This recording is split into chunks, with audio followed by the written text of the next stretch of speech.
猫みたいな。もともとなんか捨てられたみたいですね。飼われたんだよね。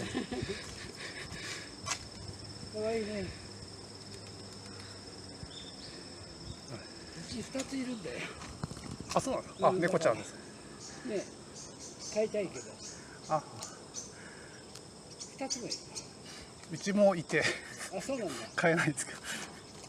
うちはね、一つが小さい頃に捨てられたやつと、ああ、はい。もう一つは2つ生まれたから捨てちゃうっちゅうからさ、じゃあ一つだけ俺が面倒見るよって友達からだから2ついる。あらら。あ、いい子いい子、スリスリだね、いい子だね。はい、バイバイバイバイ、あっちあっち。尻尾をふりふり猫ざらし、主食はコーヒー100杯、猫心で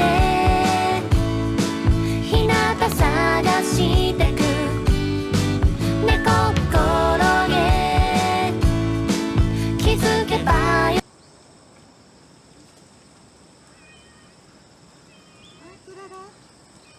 あ、こんにちは。あらら。はい、クララちゃん。